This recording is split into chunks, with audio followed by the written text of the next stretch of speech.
Hello, this is Arian with Stamping Bus, and today we are going to be having fun with glitter and adhesive and peel-off stickers.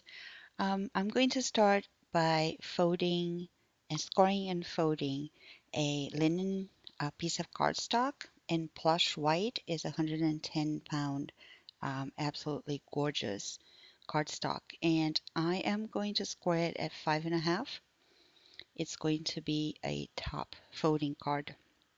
And it's very important to use a Teflon bone folder to score it because it won't leave any marks.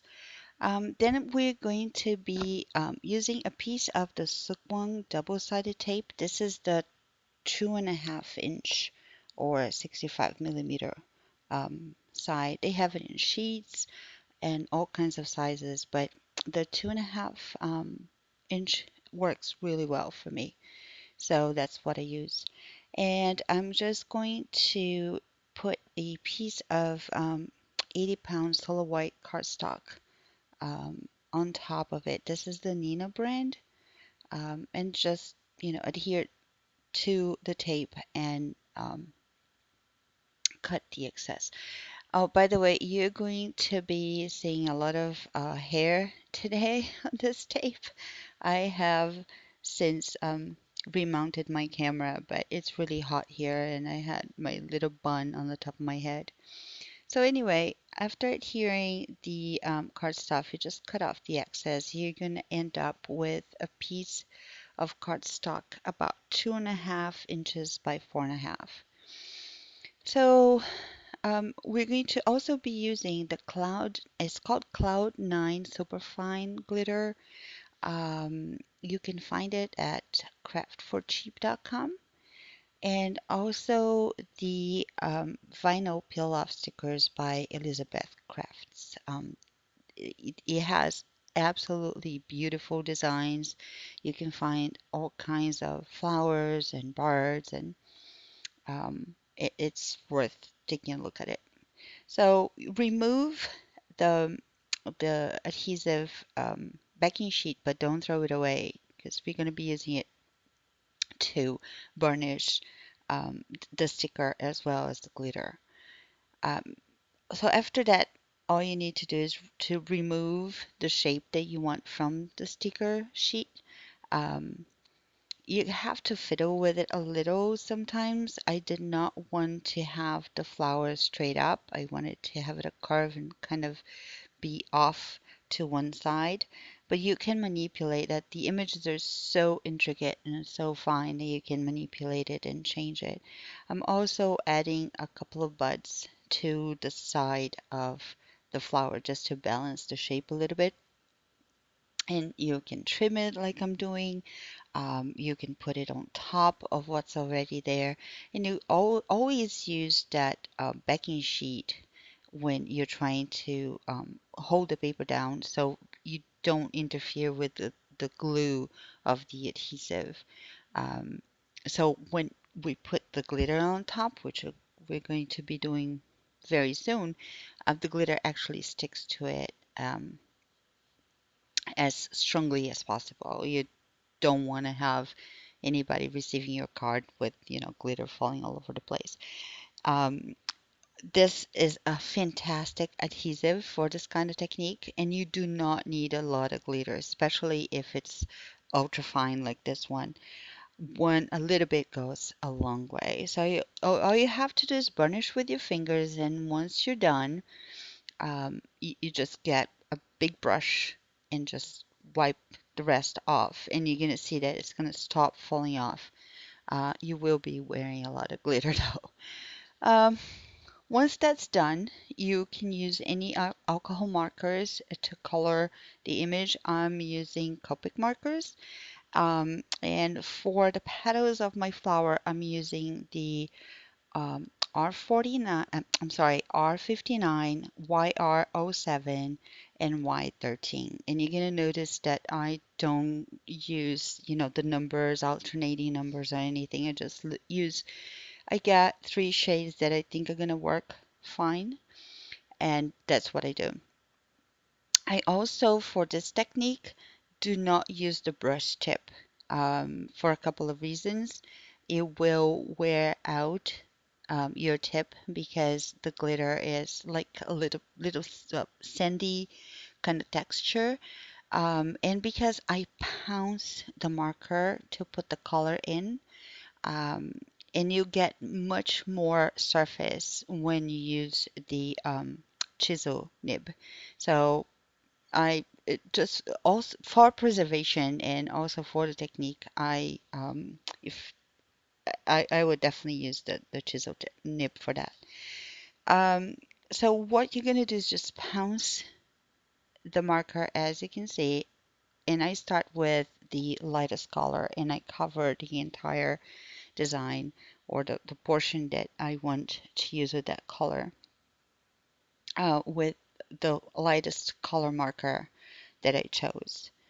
And I'm going to make this very fast so you don't get bored.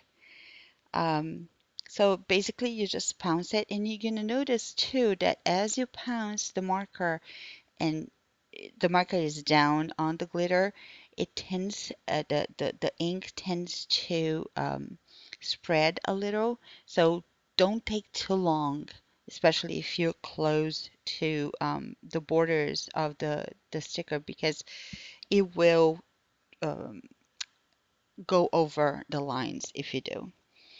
So then you just come with a second color that you chose with a medium shade.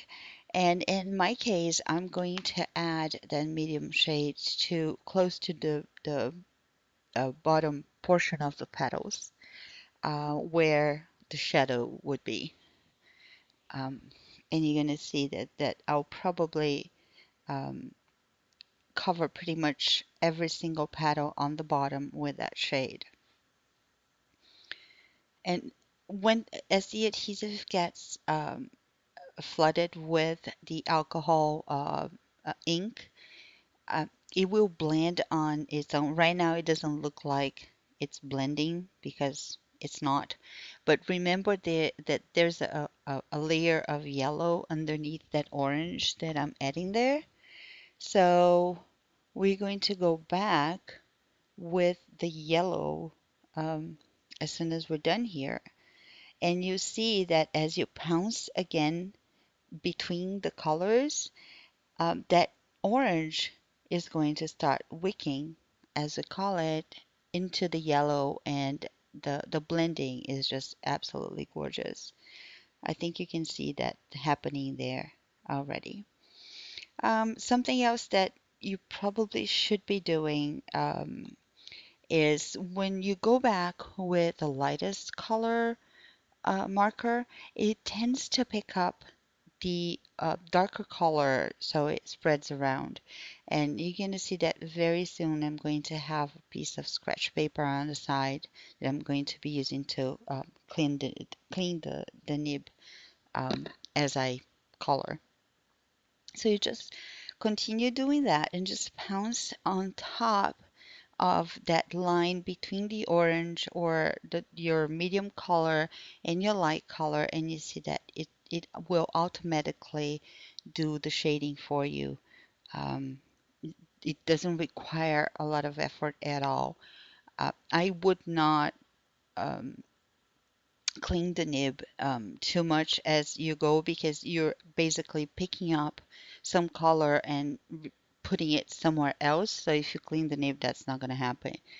Uh, so you see that at the end there, you have a beautiful, beautiful blended color with the tips of the flower very yellow, and the gradation is really pretty and really, really easy to do.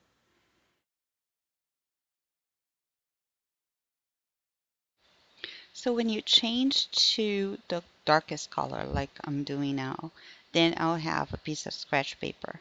Um, so when you go back with the lightest color, in this case the yellow, to help with the gradation, you will not have a problem with the yellow picking up that very dark color on the nib and staying there.